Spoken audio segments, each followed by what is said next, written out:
Hello and welcome to a post-match reaction to the Chiefs versus the Highlanders, brought to you by DrivingMaul. Hi, I'm Paul, the guy behind DrivingMaul, a podcast, YouTube channel, website and Twitter account bringing you the best in rugby opinion and predictions. And joining me this evening after what was a cracker, really got going in the second half, didn't it, Steve? How are you doing? I'm very good, thanks. Enjoyable game, despite the result, but still, I think really what was expected tonight. Yeah, no, exactly. It's a good start for my my predictions. And shaking head shows you that that I will be perhaps staying top of the Cornflakes League as he drops further down past all the other pages, because he has because so many people do join into his league. So the Chiefs weathered the early storm, and then where I was going to go with this. Oh yes, and then basically. We lost Sopoaga after 5 minutes, so that was a loss for the Highlanders, wasn't it? Yeah, that early stages of the match, I thought that could be it. Really, we talked about at the start of the season before the competition even started that the Highlanders are a side that are going to rely on Smith, Sopoaga, Naholo. That's really the core of their team, and to lose Sopoaga, such a pivotal player in their team. And the way Fletcher Smith had been playing the last few weeks as well, when we've seen him come on, I wasn't entirely convinced. Great performance by him, though, when he did come on. But at that stage of the game, he was 90% gone. Yeah, throw that one out the Super rubbish bin door. Yeah, no, I thought that he would be a bigger loss. And in the end, as you say, Fletcher Smith came on and played a very good game. And I don't think that Sopoaga was missed as much as we probably both thought he was going to be. Yeah, and when this match started off, another thing I thought was quite interesting, I guess, from the Chiefs' point of view, was putting Elimano at fullback. I think overall that whole match, I watched him with interest, being in the 15 jumper. I thought they lost quite a bit of his attacking impetus throughout that game as well. So I'm not sold. I definitely prefer to see him in the back line. I agree. Yep, I think I prefer to see him on the wing. Whilst the Chiefs' wings did okay. I think he's got more spark and more creativity than they have, and it's a shame that he didn't get to. He was solid at the back. Don't get me wrong, and didn't make any gaffes. Didn't get himself. I think there was one time where he got himself out of position, and there was a terrible bounce for him, and it didn't bounce out like everyone was expecting. The ball bounced infield, and that. But apart from that one situation, I think he had a pretty good game. At fullback. Andre Hicks reckons Fletcher Smith was okay without being spectacular. I don't know. I was really impressed by the fact he could kick off both feet for a start, which meant that you didn't have to worry about who was there or which sideline you were kicking for. So I think he did absolutely fine. Aside from that one kick, there was an absolute shocker. That one conversion. Oh, apart from one conversion, yes, exactly. But hey, if we compare him to David McKenzie, who managed to kick out on the full at the restart again, then let's talk about him. I'll save my special portion of David McKenzie when you get to him. Okay, right, fine. But so in that first half, basically the Chiefs kicked themselves into a lead, by basically dominating territory, dominating possession, but not being able to break down that Highlander defence was kind of the story, wasn't it? Yeah, the Highlanders defence was really throughout the whole match was pretty solid. It was pretty good. It did, as the match went on, it did kind of break down when the Chiefs did kind of get a bit of a grip on how to find a way through with the quick ball. But early on they were under a lot of pressure, and that was a big part of why they managed to stay in the game for so long. They could have easily broke away there, and it would have been pretty bad. Yeah, it could have been. The Chiefs were playing very disciplined rugby. They didn't give up a penalty in that entire first half, which meant they didn't give the Highlanders any opportunity to get territory and possession, and they just sat down there the whole time and really didn't take the opportunities that they should have done. The Highlanders got one Go on. No, I was just going to say, I found that the two teams did swap places or swap styles of how they played throughout the game. The Highlanders were much more expansive in the first half. The Chiefs were much more forward orientated. Come that second half, around the 50-minute mark, you notice the Highlanders changed their game style drastically, and that was a big culprit behind why they managed to come back into their game. Yep, totally agree. But they were clinical in that first half when they did get into the 22. Naholo picked up the little kick over, and in he went for the try. And that was the difference at that point, was that the Highlanders were clinical when they got into the 22, with the Chiefs just couldn't break down the Highlanders' defence. What kind of interesting thing to see Messam sat at first receiver quite a lot. I've not actually looked at the stats, but I'm going to assume he actually had quite a lot of passes in this game, because he seemed to sit there to basically give Damon McKenzie some more time on the ball when he got it. Surprisingly, actually, it reckons that Messam only made 9 passes, but I seem to remember him sat in that hole quite a lot. I mean, 9 passes does make him the most passing forward, and more passes than any of the Highlanders backs, except for the 2 Smiths. So, I mean, 9 passes is, whilst it sounds like a small number, that puts him as being the highest passing player outside of the scrum halves and fly halves. So, tells you something. Yeah, that tells you something that he had. So he was quite instrumental in that role there, which was a surprise. And it basically took, for me, the Chiefs were playing very narrow in that first half until they got advantage, and at which point they decided, you know what, let's give it a go. Let's try some offloads. We'll have a go. But they weren't really, but they were playing very much possession rugby up until that advantage, I felt. Yeah, and they were trying to keep it tight against Highlanders, weren't they? They were playing that style, kicking for the post, kicking for points, and taking everything they could get. And like I say, the styles swapped drastically as the match wore on. When I thought, the Chiefs really could have taken a bit more advantage from that in the first half, but the back line showed them up as the game wore on, didn't they? And they definitely come to the party a lot more. Yeah, so just before half time, got themselves an advantage, a bunch of offloads, which got them front foot ball, crossfield kick, lovely tap back, and the try was scored. A couple of stats from that first half: turnovers, 10 turnovers for the Chiefs and 5 for the Highlanders, which shows you that that's why the Chiefs weren't being able to break them down, was they were turning the ball over too often.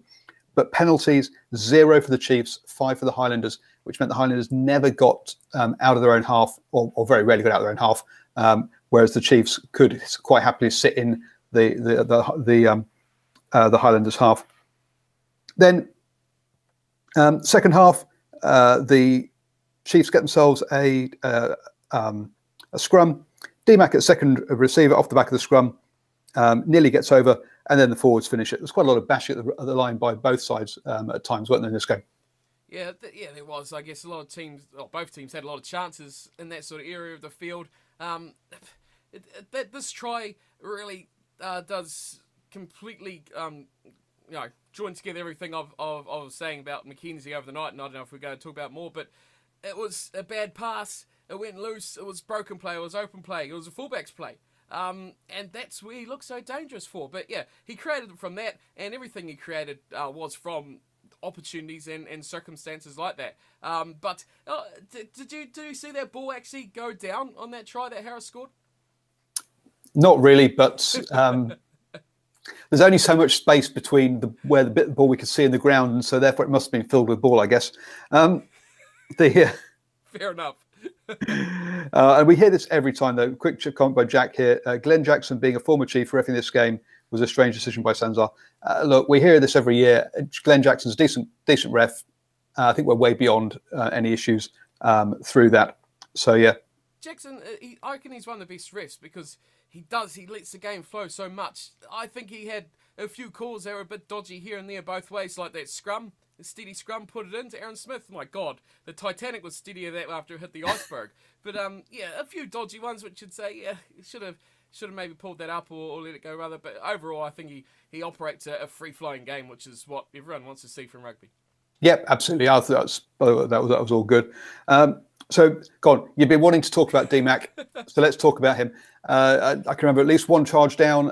He kicked the ball into the back of another player, kicked the ball out in the full, but also was made. Where's my stats? At 58 meters running with the ball in hand was second most running, and that's done from fly half.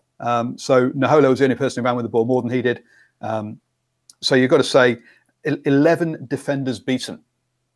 Yeah, so was it from fly half though? That's the thing. That's the big point I want to make though, because from fly half he was pretty average. He didn't get any time. He's a player that needs space and time where he can create holes, but when he's got a solid line in front of him, there's really He goes nowhere. He passes the ball on where he was dangerous. And yes, overall he was pretty good in that game. No questioning that.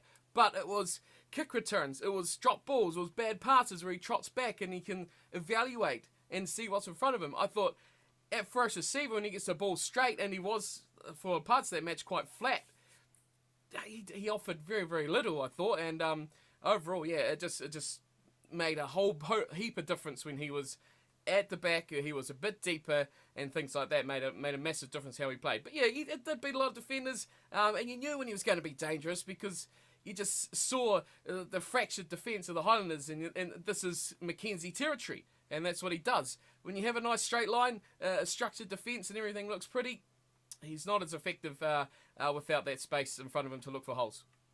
Yeah, no, and I think you're right. I think he does look better when he's got a bit more depth, and he does look great when it's broken field play. That's really where he does play. He got an awful lot of traffic down his channel as well. Do you want to have hazard a guess as to how many tackles he made? A few, 16. No, 11. Which put him just to number 2. He only missed 2, which put him number 2 behind Sam Cane, who made 12 for the Chiefs. So yeah, and then. So, but anyway, back to the game. 46 minutes was the first time we saw a Chiefs penalty, and then they managed to give 3 away in 3 minutes, which was just crazy. And that's around that 50-minute mark you're talking about, where it changed direction. In the end, the penalty count was 6-6. So the Chiefs got through 46 minutes of the game without giving up any penalties, and then gave 6 penalties up in the last 34 minutes. Maths. Oh dear. So you've got to say that was that it does that you say the game turned at that point. With those penalties, the Highlanders got more possession. The Highlanders got more territory. They got to put pressure on, which led to more penalties, and which eventually led to Lee getting that try out on the left.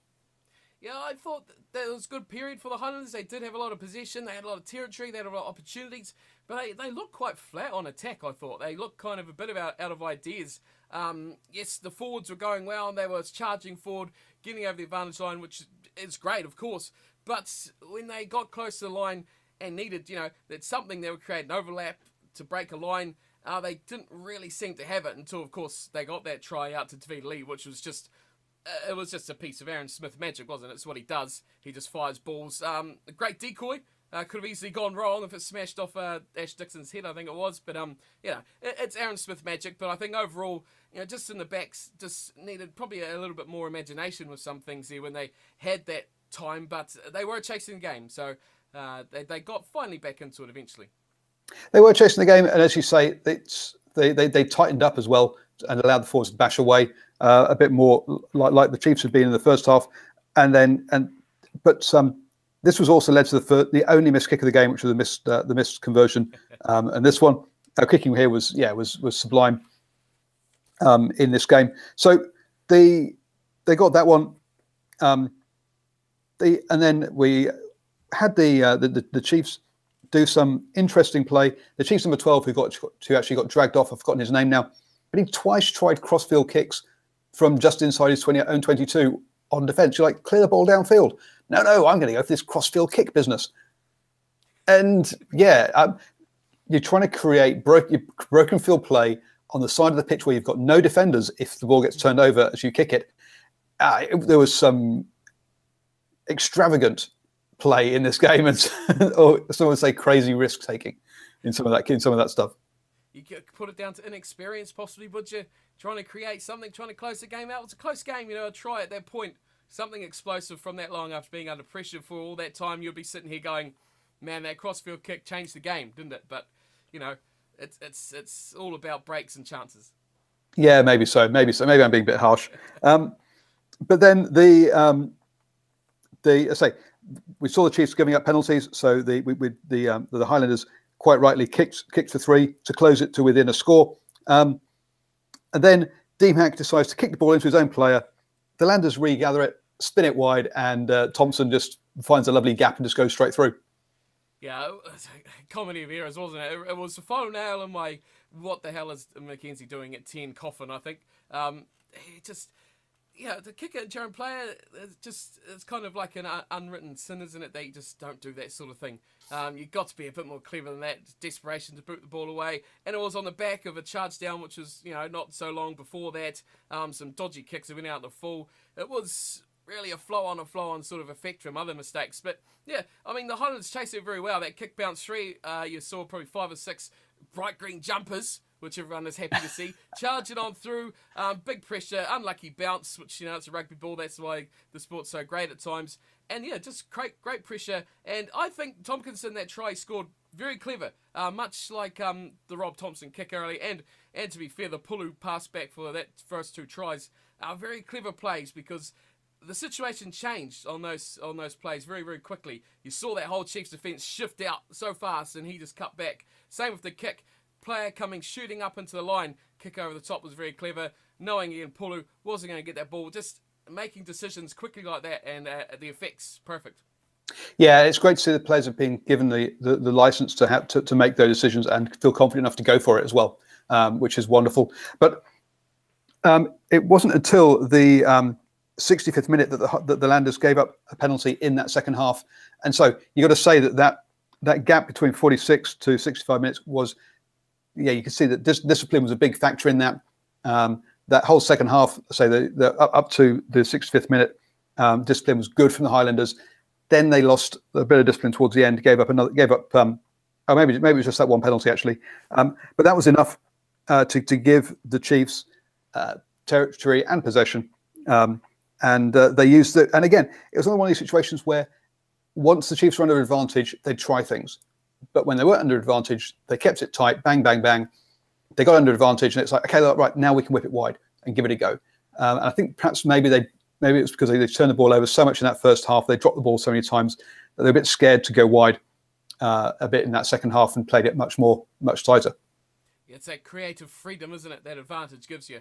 And I think, the Chiefs say with that, I think the game ultimately throughout, one thing was huge, was territory, and whoever controlled that territory ultimately controlled the match. And it's it's normal in rugby, but I think massively it was in this game for these two teams. It swung back and forth. When the Highlanders charged back, they were always in the Chiefs' half early on when the Chiefs were doing pretty well, getting the kicks, whatever, but they were dominating in the territory. So it just takes a big toll on the defending side, and then the Chiefs start to trust their backs. They start to trust the players that can break the line. I mean, they've got the players there to do it. I thought Pulu really, apart from that try that he bashed down earlier on, but in the second half it was a lot more evident around the field as well, which definitely helped them. But it's the penalties, territory, big factors in this match.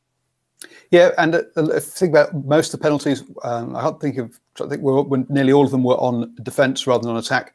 And so, possession and having putting the pressure on the opposition was, as you say, was a very big factor in this. So the game finished then 27-22. There was one slight question at the end there where Damian McKenzie kicks a touch with a minute and a half left on the clock, which seemed an interesting one. But the Highlanders line-out totally fell apart at that point, and so they lost 3 line-outs, all of them late in that second half, and so you can see. So it possibly. Maybe the substitution of the hooker, you could say, maybe lost this game for them, but that would be a little bit harsh, I think. The Chiefs were definitely the better side on the night. They just should have taken. They needed to take their advantages more, because they shouldn't have been down to a 1-score game at the end. Yeah, that kick at the end from McKenzie was a howler as well, wasn't it? He pretty much got the ball from that line out, kicked it straight back over the head, and just said, "Have another go, boys." But I think the Chiefs definitely are the Canadian Tyler Ardron. Think of his name, get it through there. Great match from him. I thought, the Highlanders line-out just completely fell to pieces. The more simple they tried to make it, the more predictable it became. And that was really the end of it for them. I thought, overall, from their line-out especially, they were pretty predictable in the scrum. Multiple set pieces all over. Always went to Naholo. Sure, he does a great job, but you're going to go straight to Naholo. He's going to bash his way through. I agree with the commentary side who said they should mix it up a bit. Yes, bang, bang, bang, bang. Now do something different. Oh, Naholo's that way. You need to mix it up a little bit. I thought they were a bit too predictable from the set piece. No, agreed. Just we should probably just highlight some good defending. I thought actually that Hempo got through 13 tackles, Hunt 14, Whitelock 13. So big defensive shifts by those boys on the Highlanders side, especially in that first half. I also thought that actually Josh Dixon had a good first half. Perhaps faded in the second half once he went off the HIA, but he put himself about with 4 runs as well. So yeah, I thought quite a lot of the debutants, especially in the forwards, had good games and showed up well. Yeah. Anyway, it's a rolling what do they call it? Conveyor belt of talent, isn't it? Conveyor belt of talent. That's your favourite. That's one of your favourite terms. Anyway, so yes, as we say, the correct side won in the end. Perhaps they should have won by more. They need to set their opportunities better. The Highlanders a bit too predictable at times, but were clinical. 27-22 was the final score. Steve, why don't you let people know where they can get hold of you during the week? Yep, you can find me at Cornflakes Crib, you can find me on Twitter, you can find me on YouTube, all sorts of things going on there. We've got the Super Rugby preview every single week, so you can catch what we think leading up to each round. But of course, we always have the good old banter going on over the match days as well. Abusing referees, calling out players for making stupid mistakes, and all sorts like that. So come say hello. And no cards this week. Oh, what a shame. I know, still at 27. God damn it. So I've been Paul, the guy behind DrivingMaul. Thank you very much for joining me. I'll be back in an hour and a half or so after the Rebels Hurricanes game, doing another show like this with New Zealand Rugby Quiz.